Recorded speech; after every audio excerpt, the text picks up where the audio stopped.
열왕기상 18장 30절로 38절 찾으신 줄 알고 봉독해 드리겠습니다. 엘리야가 모든 백성을 향하여 이르되 내게로 가까이 오라. 백성이 다 저에게 가까이 오매 저가 무너진 여호와의 단을 수축하되 야곱의 아들들의 지파의 수요를 따라 12돌을 취하니 이 야곱은 여호와께서 옛적에 저에게 임하여 이르시기를 내 이름을 이스라엘이라 하리라 하신 자들아, 저가 여호와의 이름을 의지하여 그 돌로 단을 쌓고 단으로 돌아가며 곡식종자 두세 알을 용납할 만한 도랑을 만들고 또 나무를 버리고 송아지에 각을 떠서 나무 위에 놓고 이르되 통 넷에 물을 채우다가 번제물과 나무 위에 부으라 하고 또 이르되 다시 그리하라 하여 다시 그리하니 또 이르되 세 번 그리하라 하여 세 번 그리하니 물이 단으로 두루 흐르고 도랑에도 물이 가득하게 되었더라. 저녁 소재 드릴 때에 이르러 선지자 엘리야가 나아가서 말하되 아브람과 이삭과 이스라엘의 하나님 여호와여, 주께서 이스라엘 중에서 하나님이 되심과 내가 주의 종이 됨과 내가 주의 말씀대로 이 모든 일을 행하는 것을 오늘날 알게 하옵소서. 여호와여, 내게 응답하옵소서. 내게 응답하옵소서. 이 백성으로 주 여호와는 하나님이신 것과 주는 저희의 마음으로 돌이키게 하시는 것을 알게 하옵소서 하며 이에 여호와의 불이 내려서 번제물과 나무와 돌과 흙을 태우고 또 도랑의 물을 핥은지라. 아멘. 하나님께서는 누가복음 21장 36절을 통해서 우리에게 이렇게 말씀하고 계십니다. 이러므로 너희는 장차 올 이 모든 일을 능히 피하고 인자 앞에 서도록 항상 기도하며 깨어있으라 하시니라고 말씀하죠. 하나님이 오늘 우리에게 원하는 것은 항상 기도하며 깨어있는 삶입니다.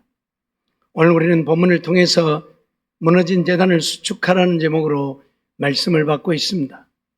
무너진 제단을 수축하라고 하는 것이 무엇을 말하는가? 첫째는 예배의 제단을 쌓으라고 하는 말씀이라고 말씀을 드렸죠. 둘째는 속죄의 제단을 쌓으라고 말씀을 드렸습니다.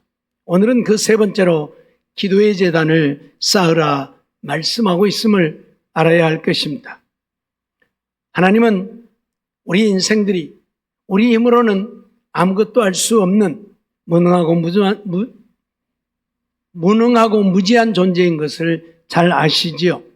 그러기에 하나님은 우리의 힘과 능력이 되셔서 우리를 도와 우리가 이 험한 세상을 능히 이기고 승리하는 삶을 살기를 원하십니다. 그러나 누구에게나 하나님의 힘과 능력이 되어주시는 것은 아니라는 이야기이지요.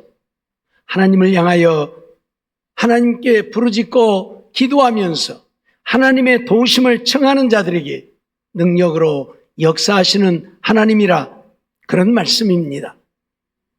하나님은 우리의 처지와 형편을 누구보다도 잘 아시는 하나님이시지요. 우리의 속속들이를 다 알고 계시는 하나님이십니다. 그럼에도 불구하고 오늘 우리가 하나님을 향하여 부르짖지 않으면 하나님은 응답하시지 않는다는 말씀입니다. 실질적으로 하나님께서는 우리에게 하나님을 향한 부르짖음이 끊이지 않기를 원하시고 그렇게 부르짖는 자들에게 언제나 함께 하셔서 우리의 모든 삶을 책임져 주시는 하나님이십니다.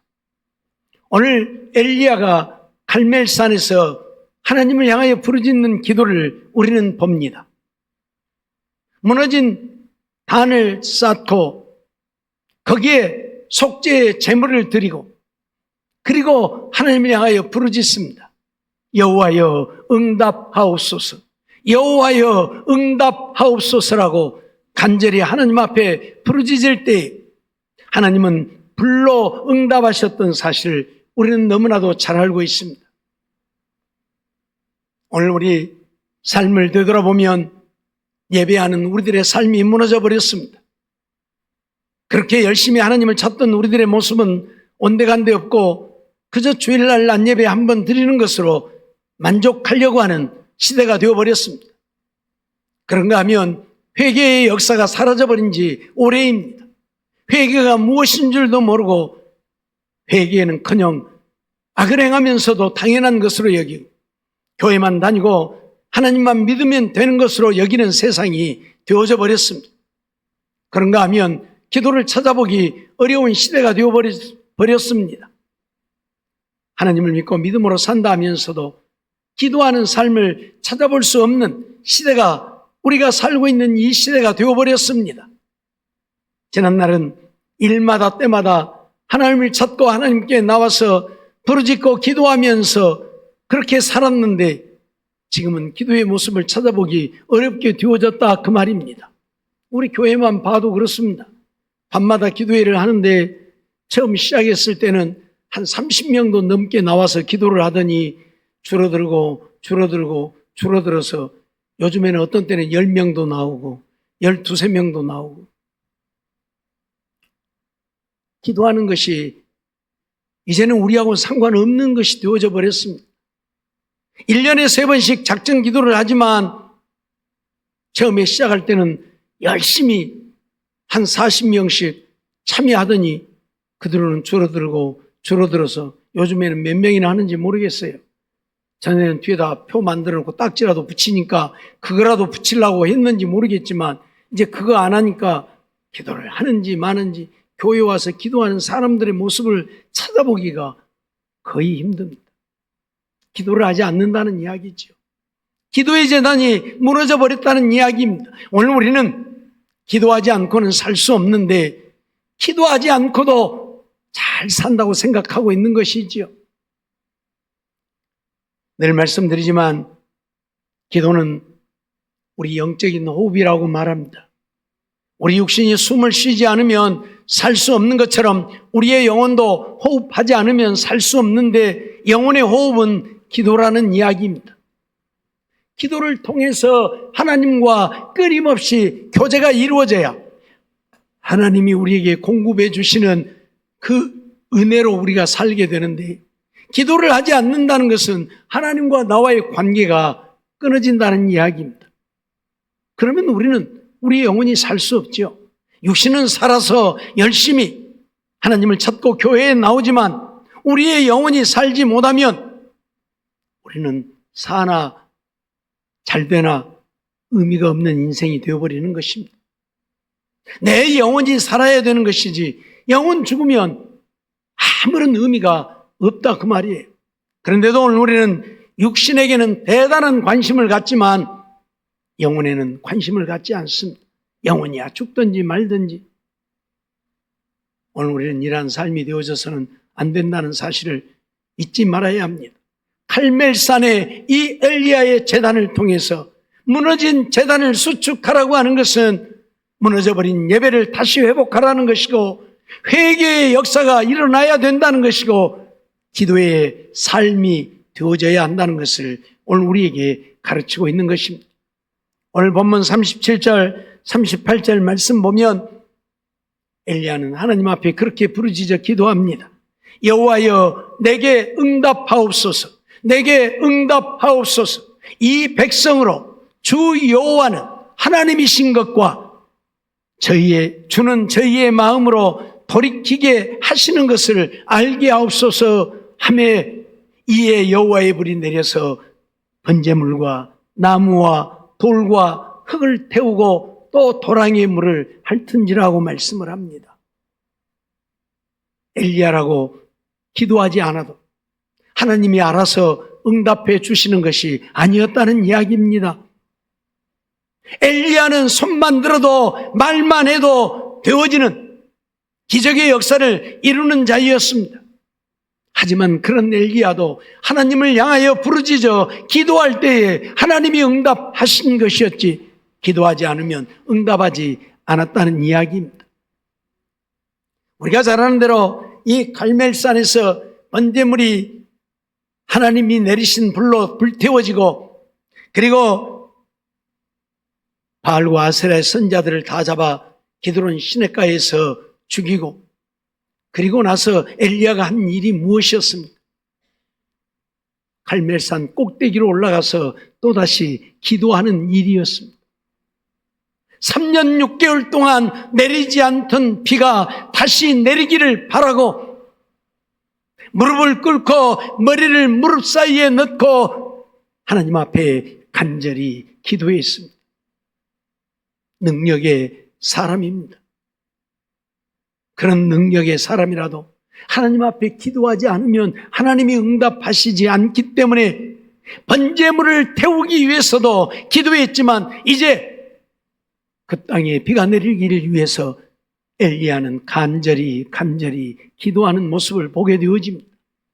어떤 누구라도, 어떤 성령으로 충만하고 능력으로 충만한 자라도 하나님을 향하여 부르짖어 기도하지 않으면 하나님은 응답하시지 않는다는 것을 엘리야를 통해서 우리에게 가르치고 있고 보여주고 있는 것입니다.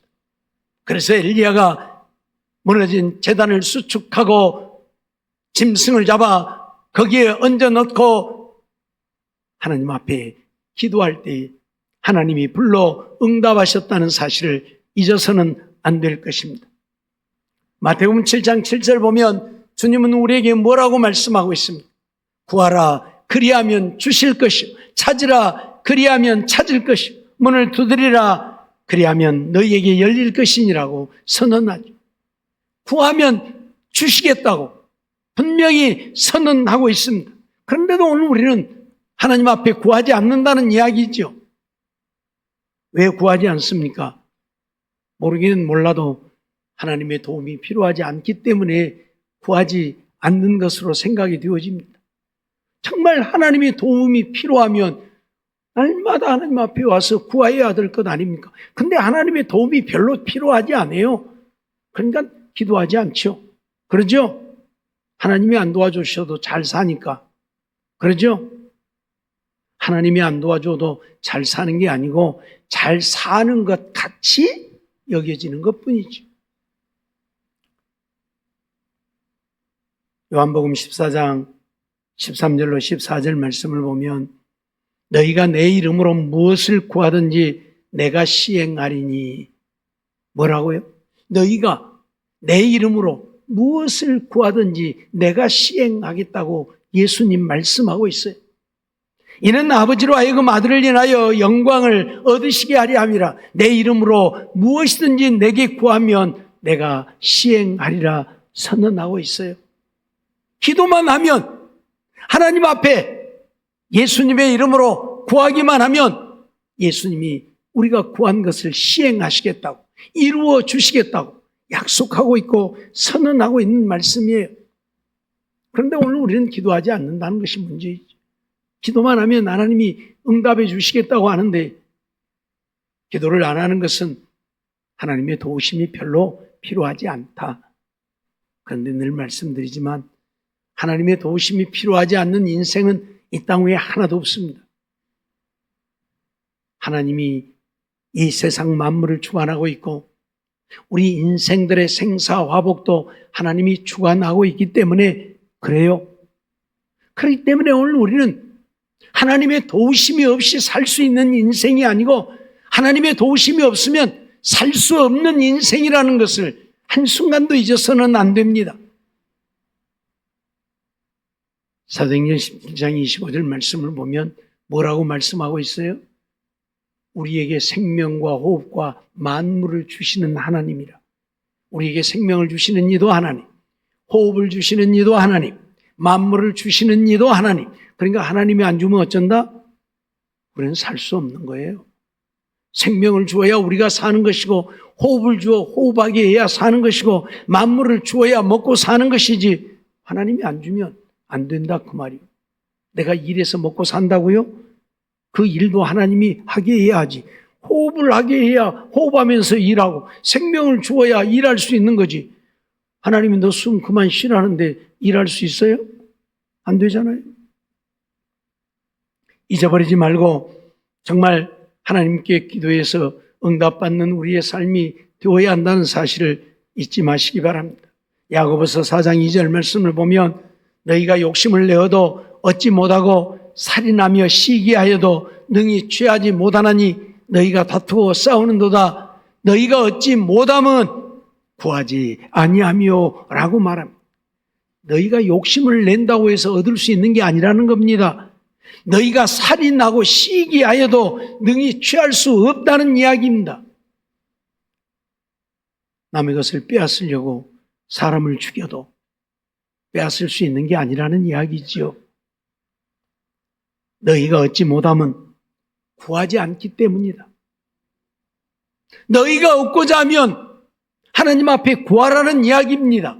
구하지 않으면 얻지 못한다는 이야기입니다. 욕심을 내어도 얻지 못하고 사람을 죽이고 시기하여도 얻지 못하고 다투고 싸워도 얻을 수 없다. 하나님이 너희에게 주셔야 너희가 얻을 수 있다 그 말이에요. 그럼 얻으려면 어떻게 해야 되느냐? 구하라 그 말이에요. 너희가 얻지 못하면 구하지 아니합니다. 분명히 선언하고 있습니다. 하나님은 구하기만 하면 주신다고 약속하는데 왜 구하지 않아서 얻지 못합니까? 자존심입니까? 사람들에게 가서 구하는 것은 자존심일 수 있어요. 에이, 내가 안 먹고 말지. 내가 추접스럽게 저 사람한테 가서 달라고 내가 구해? 그럴 수 있어요. 사람에게는 자존심 상해서. 그러지만 하나님 앞에는 자존심 상할 이유가 없잖아요.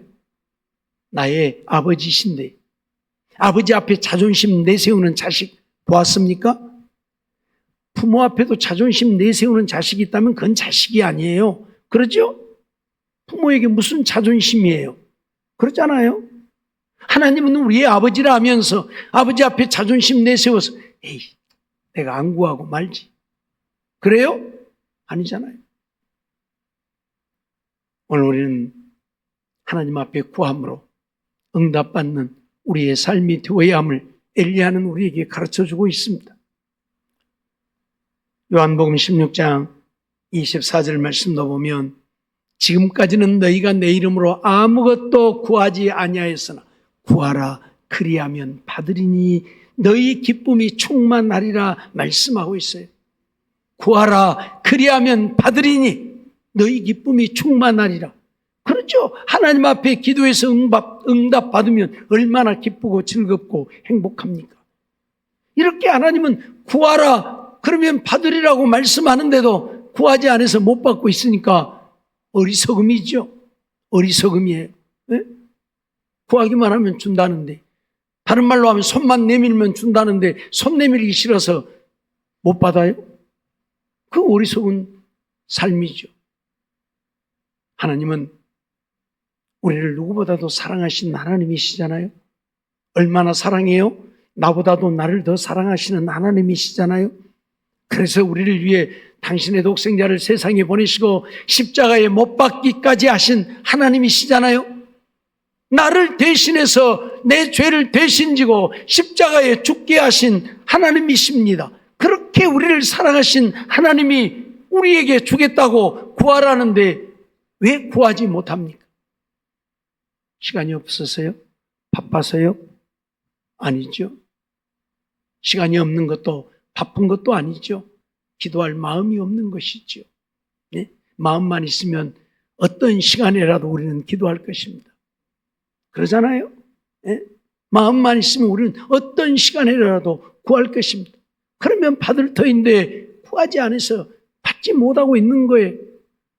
이게 오늘 우리의 모습이에요. 누가복음 18장 1절로 8절의 말씀인데 1절, 2절을 보면 항상 기도하고 낭망치 말아야 될 것을 저희에게 비유로 하여 가라사대 어떤 도시에 하나님을 두려워 아니하고 사람을 무시하는 한 재판관이 있는데 하면서 재판관의 이야기를 하지요. 항상 기도하고 낭망치 말.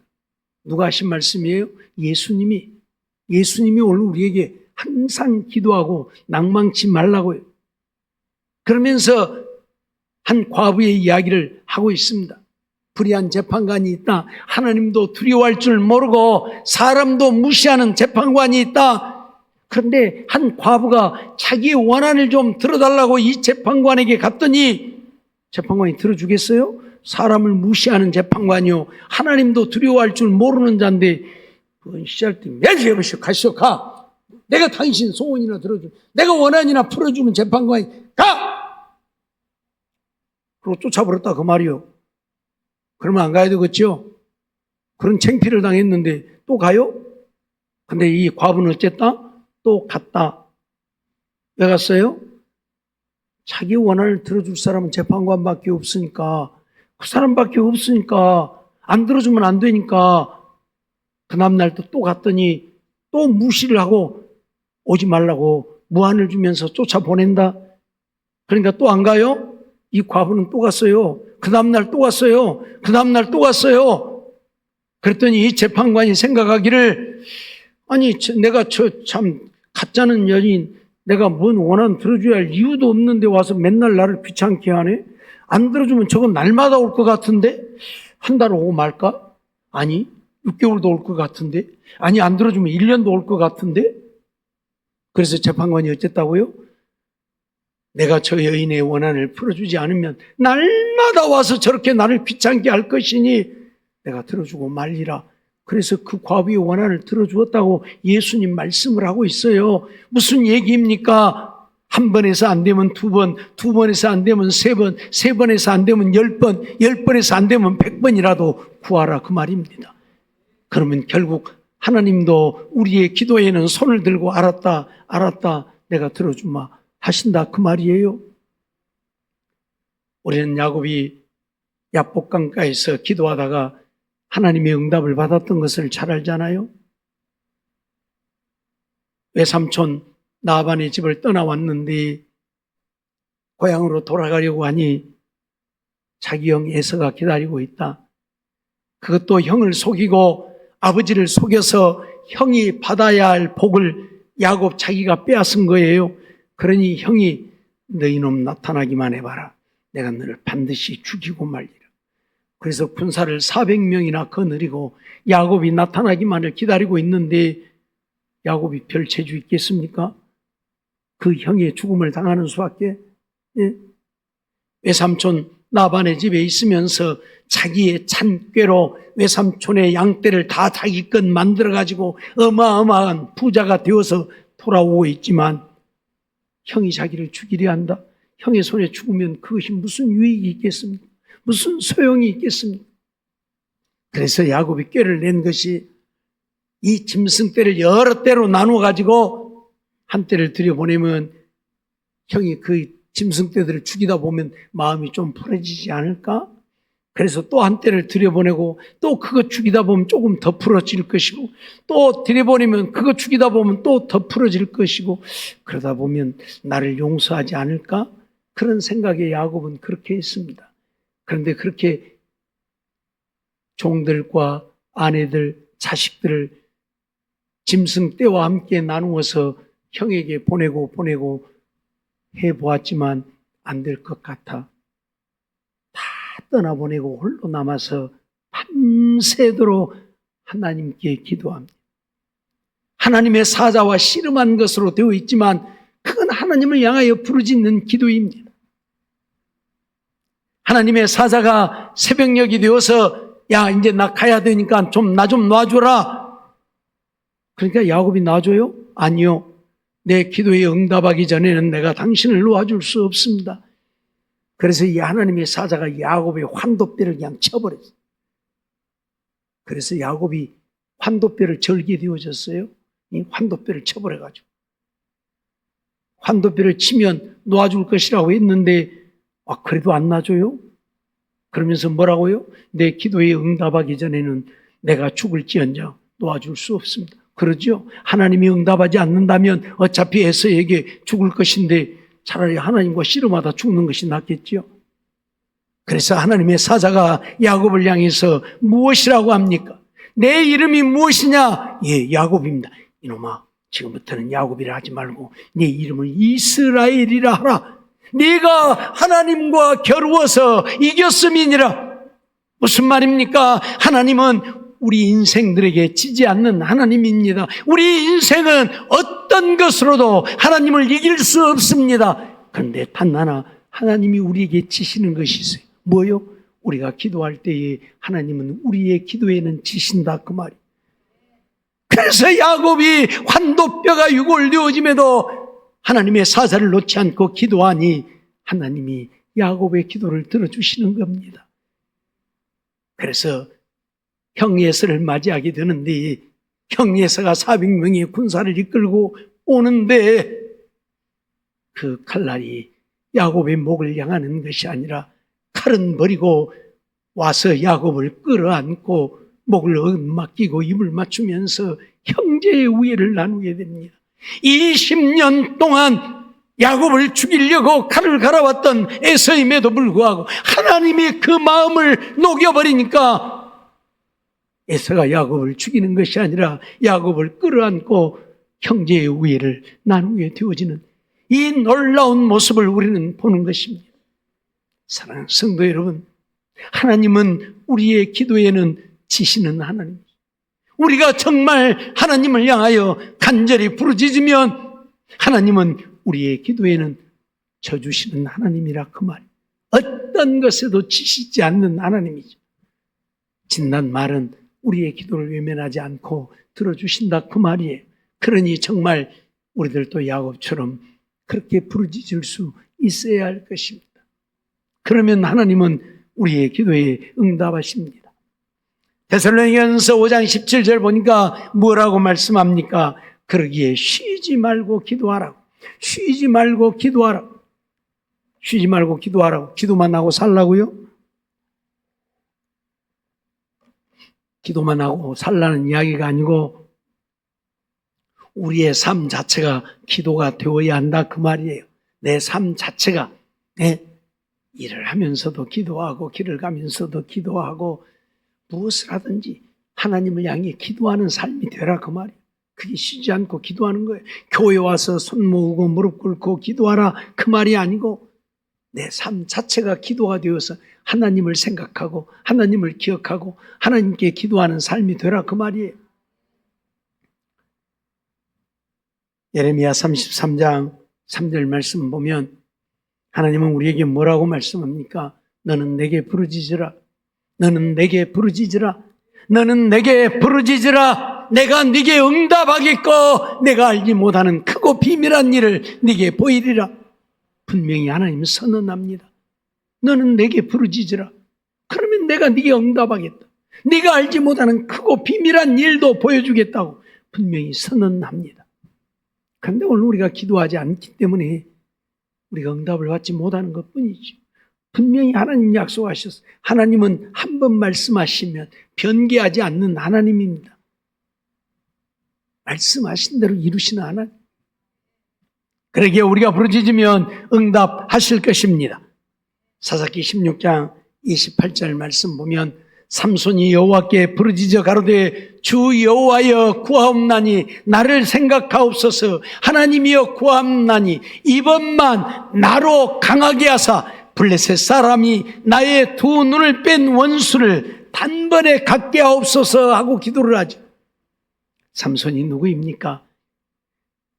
나신으로 살았던 자입니다. 한마디로 말하면 하나님을 위해서 자기의 생명을 바쳐 사는 자였습니다.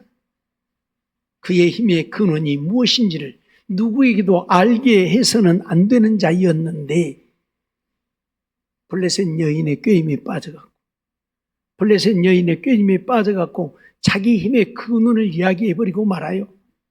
내 머리는 삭도를 대지 아니했다. 내 머리를 자르면 나는 힘을 잃게 되어진다. 그래서 정말 머리를 잘라보았더니 삼손이 힘을 쓰지 못하는 거예요. 예? 얼마나 힘이 센가. 나귀 턱뼈 하나 가지고 1000명을 죽인 사람이 삼손입니다. 칼을 가지고도 1000명을 죽인다고 하는 것은 거의 불가능합니다. 한 번만 내리치면 목이 잘릴 수 있는 그런 칼을 가지고도 1000명을 죽인다는 게 불가능해요. 근데 나귀 턱뼈 가지고 1000명을 때려 죽인다. 이건 불가능한 이야기. 근데 삼손은 그런 자였어요. 그만큼 힘이 센 자예요. 예? 알았어요? 그런 삼손이 힘을 잃어버린 거예요. 그래서 블레셋 사람들에게 끌려가서 눈이 뽑히고 맷돌을 돌리는 이런 비참한 인생이 되어졌죠. 한마디로 말하면 하나님 앞에 죄를 지으니까 하나님의 말씀을 어기니까 하나님이 그 힘을 잃게 만드신 거예요. 그래서 눈이 뽑히고 맷돌을 돌리는, 소가 돌리는 맷돌을 돌리는 그런 자가 되어진 거예요. 그런 삼손이 하나님 앞에 부르짖습니다. 주 여호와여 구함나니 나로 이번만 강하게 하사. 그랬더니 하나님이 어째요? 그런 하나님의 말씀을 거역하고 어긴 자라도 하나님을 향하여 부르짖으니 하나님이 그 기도를 들어주시더라, 그 말이에요. 그래서 삼손을 구경하려고 수없이 많은 사람들이 모인 그곳에 두 기둥을 껴안고 넘어져서 그 기둥이 무너지고 집이 무너져서 그 안에 있는 모든 사람들이 거의 몰살을 당할 정도로, 삼손이 살았을 때에 죽인 자보다 삼손이 함께 그 집이 무너지면서 그 집에 깔려 삼손도 죽었는데 죽을 때 죽인 자가 더 많았다, 그렇게 말을 해요. 무슨 얘기입니까? 때로는 우리가 하나님 앞에 죄를 짓고 죄인의 모습일지라도 하나님을 향하여 부르짖어 기도하면 하나님이 들어주신다, 그 말이에요. 그러니 오늘 우리는 기도하며 살아야 할 것입니다. 시편 34편 6절 말씀 보면 다윗은 그런 고백을 합니다. 이 곤고한 자가 부르짖음에 여호와께서 들으시고 그 모든 환난에서 구원하셨도다. 이 곤고한 자가 부르짖음에 여호와께서 들으셨다. 그리고 모든 환난에서 나를 구원해 주셨다고 고백을 하지요. 그렇습니다. 우리가 하나님을 향하여 부르짖으면 하나님은 결코 우리를 외면하지 않고 우리의 기도를 들어주시는 하나님이라, 그 말이에요. 시편 23편을 통해서도 내가 사망의 음침한 골짜기에 있을지라도 두려워하지 않는다. 왜요? 주의 지팡이와 막대기가 나를 지켜주시기 때문이라. 내가 원수의 목전에 있을 때에도 하나님은 내게 상을 베풀어 주시는 하나님이라고 다윗은 고백합니다. 하나님을 향하여 일마다 때마다 기도하니 때로는 사망의 음침한 골짜기에 있게 되어질지라도 하나님이 지키시고 보호해 주셨다고 고백을 하고 있습니다. 사랑하는 성도 여러분, 하나님은 오늘 우리가 기도하는 삶이 되기를 원합니다. 무너져버린 우리의 기도의 단을 쌓는, 하나님 앞에 와서 기도하고 우리의 삶 속에서 일마다 때마다 기도하며 사는 우리들의 삶이 되기를 원하십니다. 하나님은 우리의 기도를 외면하지 않습니다. 하나님은 우리의 기도를 들으시고 응답하시는 하나님이십니다. 어떤 자의 기도도 외면하지 않는다. 죄인들의 기도도 외면하지 않는다. 그런 말씀이에요. 앞에서 말씀드렸던 것처럼 불의한 재판관도 과부가 와서 날마다 괴롭게 하니 소원을 들어줬던 것처럼 어찌 우리를 사랑하시는 하나님이 밤낮 부르짖는 택하신 자들의 기도를 들어주시지 않겠습니까? 사랑하는 성도 여러분, 이제 오늘 우리는 기도의 단을 쌓아야 할 것입니다. 예배의 단을 쌓고 속죄의 단을 쌓고 기도의 단을 쌓아 하나님 앞에 기도함으로 응답받는 우리가 되어야 할 것입니다. 기도하되 하나님이 응답해 주실 때까지 포기하지 말고 하라. 엘리야가 갈멜산 꼭대기에 올라가서 하나님이 비를 내리시기를 기도하지만 한 번, 두 번, 세 번, 네 번 기도해도 하나님이 응답하지 않습니다. 불로써 응답하옵소서 할 때에는 단번에 불을 내리셨던 하나님이지만 그 땅에 비를 내리시기를 기도할 때는 한 번, 두 번 기도해도 응답하지 않으셨다. 6번 기도해도 응답하지 않으셨다. 그러나 엘리야는 포기하지 않고 하나님 앞에 기도했고 7번 기도할 때에 하나님은 엘리야의 기도에 응답하셨습니다. 엘리야는 기도의 사람이요 능력과 권능의 하나님의 종이지만 그런 엘리야도 때로는 하나님이 한두 번 기도해서 응답하지 않더라, 그 말입니다.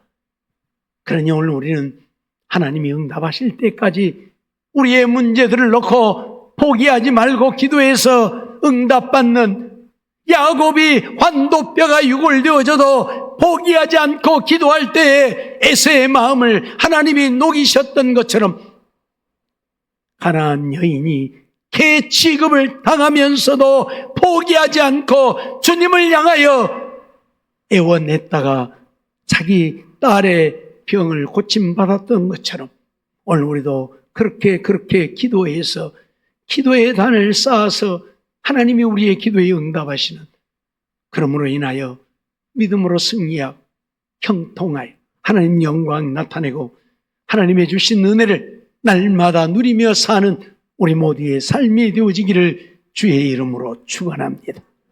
기도하겠습니다. 사랑과 은혜가 충만하신 하나님 감사합니다. 오늘도 저희들 부르시고 하나님 앞에 나와 예배드리게 하시고 또 말씀 듣게 하심도 감사합니다. 무너진 제단을 수축하라고 하는 것은 예배가 무너졌는데 예배하는 일을 힘쓰라는 이야기이고, 회개의 역사가 사라져버렸는데 일마다 때마다 회개하며 살라는 것이고, 기도의 제단이 무너졌는데 이제 기도하는 삶을 살라고 우리에게 가르치고 있음을 잊어버리지 말게 하여 주시옵시고, 예배하는 일에 힘쓰고 회개하는 일에 힘쓰고 기도하는 일에 힘써서 하나님을 기쁘시게 하고, 하나님이 오늘 우리의 기도에 응답하시는 때에 기뻐 뛰며 즐거워하고 감사하면서 주님 영광 온 땅에 드러내고 사는 우리 모두가 되게 주시옵소서. 믿사옵고 예수님의 이름으로 감사하며 기도하옵나이다. 아멘.